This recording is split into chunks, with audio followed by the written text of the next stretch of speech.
Welcome to the Home Business Podcast with Richard Captain Henderson, publisher of Home Business Magazine, and Sherilyn Colleen, managing editor. This how-to show helps you successfully operate your home-based business. Greetings and welcome to the Home Business Podcast. I'm Richard Captain Henderson, your skipper at Home Business TV. And I'm Lynn, your co-host. Let's gear for sea and get underway. Let's do it for the sake of the kids. We've all heard this saying, which translates into putting our kids first when it comes to spending time and financial resources. This opens up opportunities serving markets that serve kids. And one of these dominant markets are youth sports. The youth sports market is booming, such as for tennis, cheerleading, flag football, floor hockey, lacrosse, volleyball, and more. To talk about the youth sports market today is Joshua Jacobs, who founded the franchise TGA Premier Golf in 2003. Joshua has a wealth of experience on the market and knows how a home-based entrepreneur can thrive serving kids in youth sports. So, greetings, Joshua Jacobs. Welcome to the Home Business Podcast. Say hello to our listeners. Hello, listeners. Hey, thanks for coming on our show. Okay, so how's it going out in L.A.? It's sunny and warm today, as usual. We always talk about people's inspirational views. So you're kind of overlooking the runway at LAX. I am on top of the sports love that I have. It's also an aviation love. So every office I've had always overlooks a runway or gets to see planes take off and land. There must be something inspirational with seeing an airplane take off to go someplace. So looks like a cool view. It's always you always get some fun ones. We get Air Force One from time to time, and get some military planes coming through here. So good opportunity to plane spot. All right. Well, thanks for connecting in today. Well, Joshua Jacobs, let's get to know you better. Briefly, can you tell us about your personal startup journey in launching the TGA franchise? Absolutely. So we started in 2003 in the LA area, launching after-school programs and youth camps for students ages 3 all the way to 13. We started getting calls from around the country asking us how to do this. It was kind of an anomaly, especially with golf. So we franchised in 2007, as you mentioned, TGA Premier Golf. And then we realized and honed a model, much like how Amazon does it, where they realized they were selling books, but then they realized they had a distribution platform. With us, what we realized is we created a delivery system for youth sports, and we had unique programs in the sense that we were bringing them to schools and community centers, churches and temples, and the model surrounded that, and we had data. So then we were able to transition them to the next step from introductory programs to recreational programs. We partnered with the USTA to add tennis in 2012. And then we did some work recently with the United States Olympic Committee in 2016 and 17 and launched 6 more sports, some of them that you mentioned when you first started. So it sounds like, you had a good way to get into it where you actually kind of pulled into the market and that you saw the demand out there, but you've also been very strategic with managing growth over the long term, over a decade and a half, to slowly build on your success and capitalize it and expand into related markets. Yeah, we were very fortunate that it started with golf. I believe that in business, you got to have a little bit of luck, a little bit of skill, and you got to work really hard. So for us, we started with golf, and there's such a void. I mean, even to this day, there are very few programs that bring golf into the community rather than having the community come to a golf course. So we're unique that we bring it to the masses. So I think if we had maybe started with the mainstream sports, we probably wouldn't be where we are today and have created that model, that delivery system. But yeah, we've honed it over the last 15 years. We've incorporated education concepts into our program. So we have STEAM. We're one of the few youth sports programs that incorporates STEAM. We become an extension of the classroom, and it really seems like it's a hit for both the educators, the parents, as well as the kids. Well, it sounds like it's been a good growth journey. Well, getting into business is all about overcoming barriers. What are some of the barriers to entry for a youth sports and participation business? I think the barriers to entry for youth sports are time, transportation, and cost. There's so many choices as well that kids and parents have these days. So many activities, so many things online. To get a kid into sports, you really got to have wonderful coaches. You really got to have great coaches. Kids bond to people. They don't bond to programs. So if you have great coaches, the kids are going to bond to them. They're going to stay in your programs over time. But the parents do bond to brands. So if you have a good product, and especially with ours, 70% of our kids have never played sports before or never played that sport. So it gives us that opportunity to really impact their journey and parents are going to follow that, especially, like I said, if they have a great experience. So it gives us that opportunity to take them to that next level. So like in most businesses, the people are key, and I bet they sometimes run into some challenges coaching some of those parents to let the kids play and let me coach. Parents can always be overbearing. We know that they're kind of on top of the kids these days, but if you kind of just let them have fun and really their skill and their aptitude really does come out if they have an opportunity through a curriculum that lets them thrive. Now, do you need experience playing a particular sport to be successful in that business, or do you just need to know how to teach the sport? That's a great question. So our franchises, if they have skills managing people, they have a passion for sports, they have a passion for their community, there's really a great opportunity for them to succeed in our business. Having experience in that sport certainly gives them that opportunity to train their coaches. But we in our model, we have opportunities where they don't need to, and we have a ton of resources for them behind the scenes where they can do all their training online and give a little bit in person by shadowing classes. Again, certainly an opportunity if they have that experience, and we see a lot of our franchise owners have played those sports, but we also have a lot of franchise owners who haven't played sports that they've acquired under our system.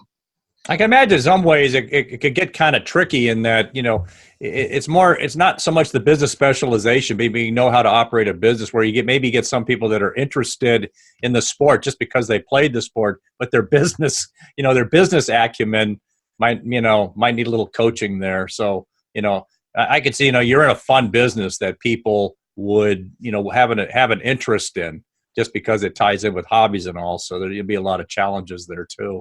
Yeah, we've really tried to create a lifestyle business. And I think when you look at home businesses, it is a lifestyle business. It's what you want to make of it.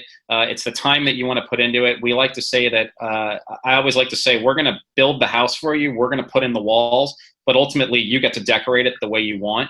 And as we all know, people will gravitate towards their passions. So if somebody has a passion for, let's say, the country club sports, golf and tennis, then they're probably going to gravitate towards those and build those up faster than the other sports that we have to offer or impact kids in the community greater at the sports that they love or have experience in, for sure. Let's talk a little bit more about the youth sports. Why are youth sports gravitating away from early sports specialization, and how does this open up opportunity in the youth sports business? Well, I think they're gravitating. Number one, there was a great article in Time magazine, if people haven't read that, about how youth sports is becoming it is a $2 billion industry, and it's mainly because stop. You said $2 billion as in a B? Correct. Wow. Yeah, you got to read that article. A fascinating article, front page of Time magazine, the whole thing. Yeah, really, really interesting stuff. Cool. Oh, sorry. Are we on? Yeah, we're just talking about early sports specialization. I got dazzled on the money figure there, and how does that opens up opportunity in a youth sports business? The early sports specialization, gravitating away from early sports specialization. Yeah, it's on a number of fronts. First of all, the sheer cost that we're seeing these kids at a very young age get plucked out by coaches who, even if they have a resemblance of any kind of talent, they're kind of preying on these kids and saying, hey, come, let's do private lessons starting at $100 an hour, where these kids really need to build up their athletic skills. It's unbelievable where you see a 6-year-old training with a highly skilled athlete who wants to get this kid a college scholarship. It happens, but it just doesn't happen that often. There's injuries that they're prone to if you specialize in only one sport. You're not really building the athlete. And then what you're also starting to see is the proof is in the pudding. A lot of these athletes in college and even professional athletes are coming out and saying that they played multiple sports and growing up, multiple sports in high school. So creating that all-around athlete is really key. And that kind of bodes well for what we've done, right? So it's if you can give that school or that location an array of introductory options for these kids to participate in, I think that they're going to be that much better off in the long run of their sports career. That's good connection. What exactly makes the franchise model specifically attractive for a home business, and in particular for operating a youth sports business? So I think that for us, we're really queuing in on people who are passionate about sports, passionate about their community. their type A personality, they're outgoing. I mean, you've got to be in order to really energize a coaching staff, to energize customers, and really stay on top of customer service. At the ages that we're working in, these parents, they want everything because everything is new for them. So they want things to be right in front of them and transparent. They're learning new things just like the kids are. We have student handbooks that we give out to every single kid. The parents say they learn as much about the sport doing that, reading those as the kids do. So for us, it's making sure that we have the right fit.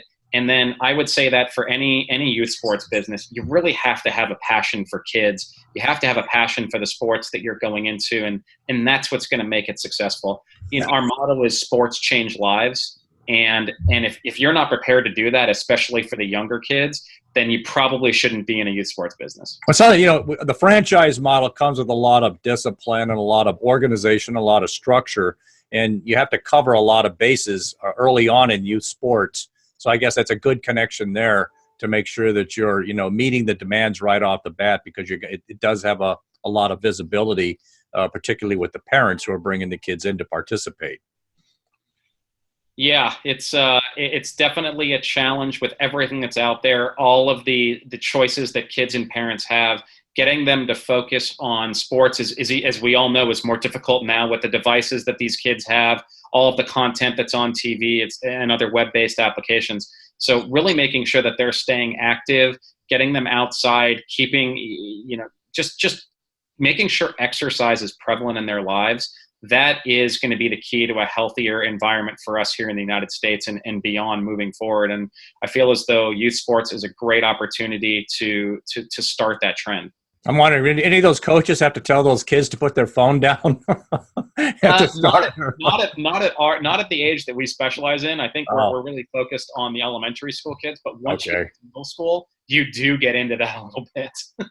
Okay, well, you know, each type of business requires a certain unique set of skills. What skills are the most important, you know, to maximize success in a youth sports business? I think if you want to scale, if you're going to be part of a youth sports business, it's going to be beyond you as a coach. If you're going to be able to scale your business throughout a community, you have to be able to manage and motivate people and coaches, because you're basically trying to clone yourself. And so managing people, you know, being great at HR is key.